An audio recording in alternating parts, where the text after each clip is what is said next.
আসসালামু আলাইকুম। সামনে বিধানসভা ভোট, বারবার কেন নওশাদের ওপর কেন আক্রমণ হচ্ছে, কারণটা কি? ৭৬ বছর ধরে আমরা দেখেছি জুলুম অত্যাচার হয়েছে মুসলমানদের ওপর। আর যিনি কাল্লাগিরি ২০১১ সালে এসে বলেছিল মাদ্রাসা মসজিদ মুক্ত বাঁচাবো ওয়াকাফ বাঁচাবো, সেই সর্বপ্রথম ওয়াকাফ ভোগ করছে। ২০২৬ সালে বাংলার গণতন্ত্র অধিকার আদায়ের জন্য নওশাদ সিদ্দিকী একাই মাত্র বাংলার যথেষ্ট বঞ্চিত মানুষের জন্য। মমতা ব্যানার্জি ঘুম হারাম করে দেবো। আর শওকত মোল্লা টিকিট তো দূরে কোথাও, শওকত মোল্লা ২৫ সালের মধ্যে কোথায় পালাবে তার কোনো খোঁজ খবর পাওয়া যায়। ভাঙড়ের মহিলারা বলছে এখানে এলে নওশাদকে পুরো ঝাঁটা গু মাকে ওর মুখে মারবো।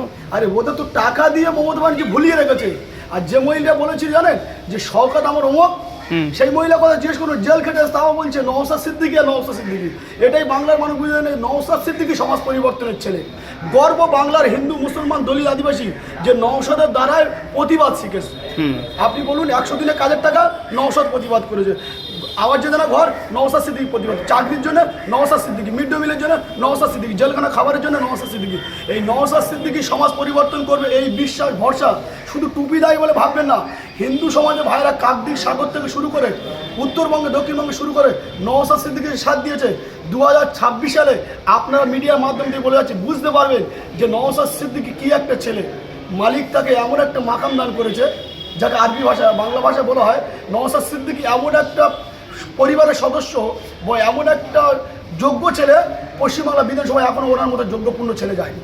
ফুরফুরা শরীফে পীর পরিবারের এক সন্তান, তার নাম হলো কাসেম সিদ্দিকী ভাইজান, একটা বাংলায় একটা বিস্ফোরণ ঢেলে দিয়েছে। আব্বাস সিদ্দিকী যেখানেই দাঁড়াবে বিধানসভা ভোটে ১০০-র মধ্যে ১০০% হারবে হারবে হারবে। আব্বাস সিদ্দিকীকে নিয়ে খুব মন্তব্য করেছে ওনার নিজের আপন চাস্তো ভাই কাসেম সিদ্দিকী। কিছু বলবে? ২১শে জুলাই মঞ্চ হয়েছিল আর ২০শে জুলাই পরিদর্শন করে মমতা ব্যানার্জির সাথে। উনি সাধারণ সম্পাদক, আমি তো জানি না। ওই পর ৪০ জনকে প্রতিদিন দেয় মমতা ব্যানার্জি, প্রতিদিন পার করে। ওই সাধারণ সম্পাদককে বলছে পেছনে বস।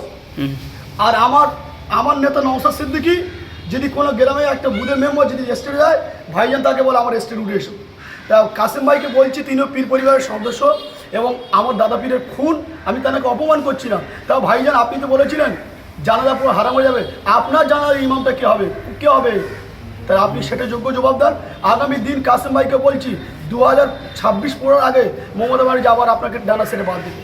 ফুরফুরাতে না, ভাঙড়ে ২০২১ থেকে ২০২৫ পর্যন্ত যেভাবে মানুষের সেবা যত্ন করেছে ভাঙড়ে, এখন বাংলার কিছু মানুষ বলছে ভাঙড়ের মানুষের মহিলা ছেলেদের সব কলিজায় যদি কেটে দেয় তবু তারা, বিরোধী দল যদি কেটে দেয় তবু তারা নওশাদকে ভুলবে না, তারা আইসিএফকে ২০২৬ ভোট দেবে। আর শওকত মোল্লা বলছে এই ভাঙড় থেকে উচ্ছেদ করবো, মানে একে নওশাদকে তুলিতাম্পা গুটিয়ে রাখো। সেই বিষয়ে কিছু বলবে? এত একটা অপদার্থ যার দ্বারা দুষ্কৃতি খুন খারাপি, যিনি বললো 5টা খুন হলে হবে, তার সঙ্গে সঙ্গে 1 মাস হতে দিলেন একজনকে বাইকে নিজের গাড়ি গিয়ে বাইককে খুন করে দিল। সেই মানুষটাকে এখনও বিচার পেলুনি, আনিস খান বিচার পেলুনি, আবু সিদ্দিক বিচার পেলুনি, আমার তিলোত্তমা বোন বিচার পেলুনি। এরা মুসলমান দাবি করে। বামপন্থ সরকারকে দেখেছিলাম 42-44টা আসন দিত, মমতা ব্যানার্জি বলে সংখ্যালঘুদের আমি দপ্তরি, তাহলে আমরা 35% মুসলিম, 83টা এমএলএ দাবিদার, আমাদের কেন 45টা এমএলএ সিট দেবে? তো ভাঙড়েবাসীরা কত নওশাদকে কতটা ভালোবাসে, কারণটা কি?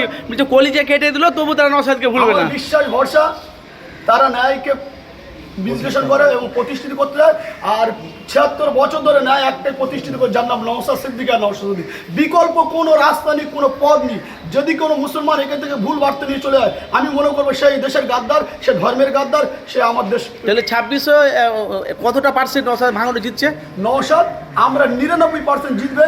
তার পীর আব্বারা দোয়া করেছেন, আর আমি দাদা পীরের মাদার এক্ষুনি দোয়াতে আসছিলাম, আল্লাহ বাংলার ক্ষমতা নওশাদকে দেন, না নওশাদ না দিলে আমাদের ওয়াকফ চলে যাবে, এসআইআর হবে, আমাদের এনআরসি হবে, যার দ্বারা সবচেয়ে প্রথম মুসলমান দলিত আদিবাসী মুসলিম এই 4 শ্রেণী মানুষ ক্ষতি হবে। আর হিন্দু সমাজে ওই শওকত মোল্লার মতো, শওকত মোল্লা হিন্দুকে মুসলমান বলতে হবে না, হিন্দু কি 100 সম্পত্তি তো শওকত মোল্লা দখল করে আছে। মমতা ব্যানার্জি যেখানে ক্ষমতা আছে বিরোধী করছে, মমতা ব্যানার্জি মাদ্রাসা ভোটগুলো করতে দিচ্ছে না।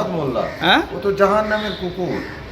বড় ভাইজান ওকে বলেছি তো জাহান্নামের কুকুর। এই মজলিসে যে ওই মজলিস নিয়ে উল্টো পাল্টা ধারণা করা। কিন্তু বাংলার কিছু মানুষ বলছে সেদিনকে 12ই রবিউল আউয়াল নবীর আগমনের দিনে এই কথাটা বলা চলেনি, তারপরের দিন বললে কিন্তু বাংলাদেশ সেদিন এখন অনেক বিভ্রান্ত তিনি তো চলছে। নিজেই বলেছে আমাকে যদি জাহান্নামে দাঁড়াতে বলে জাহান্নামে দাঁড়াতে জাহান্নামীকে জাহান্নাম বলে দেবে, ভাইজান ঠিক বলেছে। এটা তো অন্যায় কিছু বলে না তিনি। হ্যাঁ। তিনি যদি অন্যায় বলতো তিনি নিজে স্বীকার করে এসে আগে যদি মমতা ব্যানার্জি আমাকে জাহান্নামে দাঁড়াতে বলে জাহান্নামে, তিনি মুসলিম কি করে দাবি করে?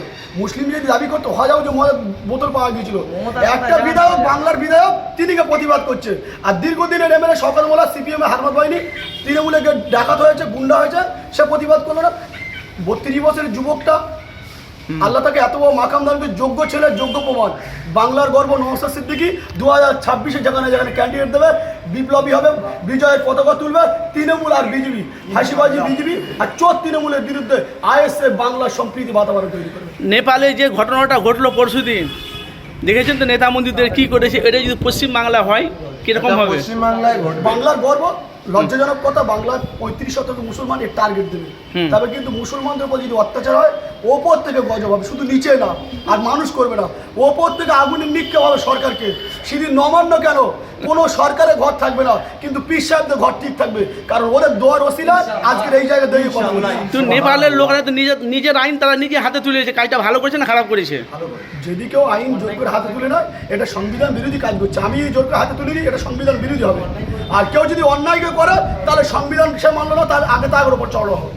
যে সংবিধান হরণ করবে তার উপর সবাই ক্ষিপ্ত হয়ে যাবে। আব্বা নওশাদ সিদ্দিকী ভাইজান গতকালকে আমি দেখলাম সোশ্যাল মিডিয়ায়, বলছে নেপালে যে ঘটনাটা ঘটেছে, আজকে আমাদের পশ্চিমবাংলায় কিছু মুসলমান এক হাতে ওই নেতা সব যারা দুনিয়াতে যারা মানুষ অত্যাচার করছে তাদেরকে ওরকম তাদেরকে সাজা দিলে আমি মনে খুশি হব। নওশাদ কী বলেছে, কথা ঠিক বলেছে না খারাপ বলেছে? নওশাদ সিদ্দিকীর বক্তব্য, আমি নওশাদ সিদ্দিকী সাহেবের বক্তব্য ওটাই সঠিকভাবে এখন শুনিনি। আমি আবারও বলছি, ভাইজান যেটা বলে খুব বুঝে সুঝে বলে। একজন আলিয়া মাদ্রাসার যে একটা যোগ্য ছাত্র, যা পশ্চিমবাংলা ইতিহাসের পাতায় যদি ইতিহাস লেখা হতো যে নওশাদ সিদ্দিকী বিপ্লবী স্বাধীনতা সংগ্রামী যদি লেখা হতো, যেমন নেতাজির নামটা একদিকে ছিল, নওশাদের নামটা একদিকে থাকতো। নওশাদের দাদুর 4র্থ প্রজন্মের ছেলে নওশাদ সিদ্দিকী, সে আমাদের দাদা হুজুর বিকেলের নামটা ইতিহাসে নাই কেন? আচ্ছা, আপনার নাম কি? আমার নাম জাকির হোসেন মোল্লা, কুলপি বিধানসভা 7 জন কমিটি মেম্বার, আমি একজন উন্নত মানের কমিটির দায়িত্ব সামলাচ্ছি।